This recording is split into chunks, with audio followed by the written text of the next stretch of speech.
बच्चों, ये आपकी आज की वर्कशीट है 34 नंबर 17 तारीख फरवरी की।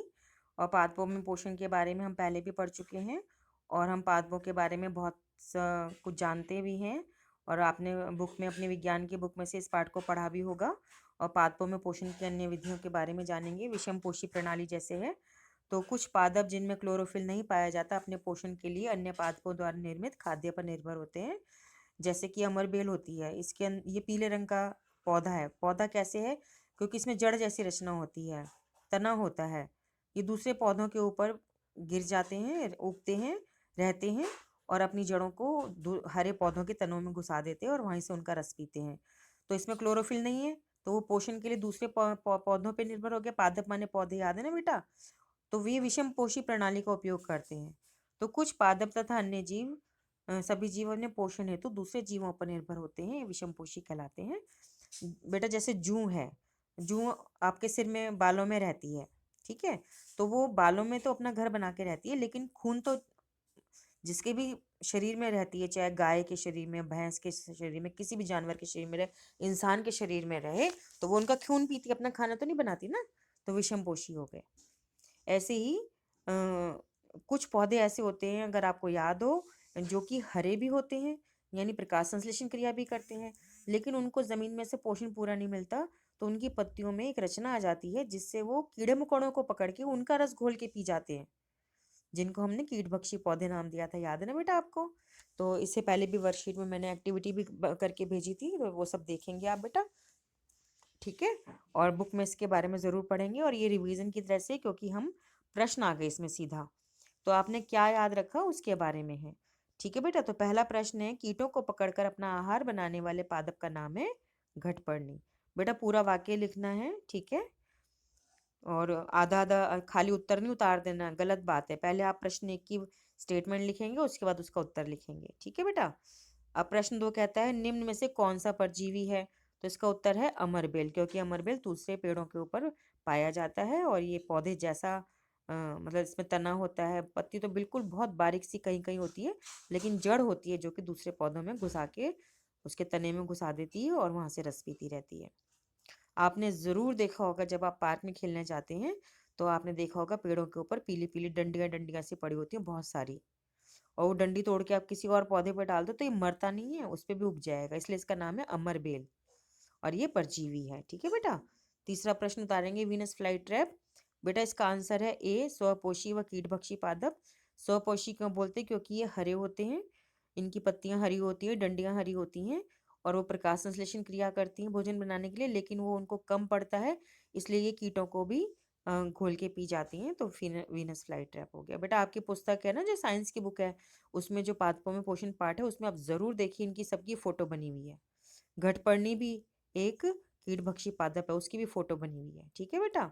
नहीं तो आप इंटरनेट का इस्तेमाल करना जानते हैं, वहाँ पे आप वीनस फ्लाई ट्रैप लिखिए और आपको फोटो आ जाएगी। प्रश्न 4 कहता है, जब कोई कीट इसके घड़े में प्रवेश करता है तो यह उसके रोमों के बीच में फंस जाता है, वह पादप है कीटभक्षी पादप। तो बेटा घड़ा, पत्ती में घड़े जैसी रचना होती है, घटपर्णी पौधे की बात कर रहे हैं, तो इसका उत्तर हम लिखेंगे कीटभक्षी पादप। पांचवा प्रश्न है, रिक्त स्थान भरेंगे। तो कीटभक्षी पादप जहां मृदा में पोषण की कमी होती है उगते हैं, यहाँ लिखेंगे आप पोषण। ठीक है बेटा? स्पेलिंग आप देख लेना, वैसे लिख दिया मैंने। बी भाग है, परजीवी जिस पादप पर आरोहित होते हैं वह पादप क्या कहलाता है?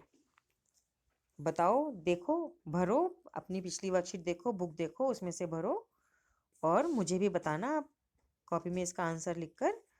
तो ठीक है, तो वह पादप क्या कहलाता है? तो कीटभक्षी पादप डैश कहलाते हैं। कीटभक्षी पादप को हम विषमपोषी भी पादप बोलते हैं, तो विषमपोषी भर सकते हैं। लेकिन बी भाग का जो उत्तर है ना, मैं चाहती हूँ कि आप ढूंढ के मुझे बताएं, क्योंकि मुझे उससे पता चलेगा कि आप कितने ध्यान से पाठ को पढ़ते हैं। डी है, अमरबेल की विशेष संरचना जिसके द्वारा वह अपना भोजन परजीवी पादप से प्राप्त करती है, वह उसकी जड़ होती है ना, जड़ जैसी रचना होती है, जड़ जैसी रचना है, इसका उत्तर लिख देंगे, जड़ जैसी रचना है। अमरबेल में पाई जाने वाली पोषण विधि विषमपोषी है। ठीक है। प्रश्न 6 है पीले रंग की रस्सी नुमा संरचना वाले परजीवी पादप का नाम लिखिए। उसका नाम लिखेंगे हम अमरबेल। 7वां प्रश्न है निम्न में से कोई दो उदाहरण लिखिए। निम्न के हाँ, तो परजीवी के दो उदाहरण देंगे आप। पहला तो एक तो जूं हो गया, है ना, और क्योंकि एक जानवर होना चाहिए, जूं हो गया, और दूसरा अमरबेल पौधा हो गया। ठीक है बेटा। और कीट भक्षी पादप में आप एक तो वीनस फ्लाई ट्रैप लिख दीजिए यहाँ से। प्रश्न 3 में से स्पेलिंग देख लीजिएगा। वीनस फ्लाई ट्रैप हो गया, और एक हो गया घटपर्णी। ठीक है। घटपर्णी की स्पेलिंग आप अपनी बुक में से देख लीजिएगा, नहीं तो आपको लिखना आना चाहिए। ठीक है बेटा। तो दो नाम हो जाएंगे इसमें। प्रश्न 8 है विषमपोषी प्रणाली किसे कहते हैं। तो विषमपोषी प्रणाली में आप लिख देंगे, यहाँ से लिख देंगे बेटा। मैं थोड़ा सा कलर चेंज करके आपको दिखाती हूँ। ये देखिए, कुछ पादप व अन्य सभी जीव अपने पोषण हेतु अब दूसरे जीवों पर निर्भर होते हैं, विषमपोषी कहलाते हैं। तो और इसको हम विषमपोषी प्रणाली भी कहते हैं। ठीक है बेटा, यहाँ से आप लिख दीजिएगा। अब आप बताइए कितने बच्चे हैं जिनको बी भाग का खालिस्तान का उत्तर आ गया। आया, दिमाग लगाया बेटा। यहाँ भरेंगे हम परपोषी। ठीक है, स्पेलिंग लिखेंगे परपोषी, क्योंकि वो दूसरों को खाना दे रहे हैं ना बेटा, इसलिए परपोषी यहाँ पे भर देंगे हम बी भाग में परपोषी। चलिए, मैंने आपकी हेल्प कर दी, आपको उत्तर बता दिया। ठीक है, लेकिन आप अपने आप को बेटा स्वस्थ रखेंगे और कोविड-19 के विरुद्ध लड़ाई में साथ खड़े रहेंगे। इसके लिए आप 3 बातों का ज़रूर ध्यान रखिए।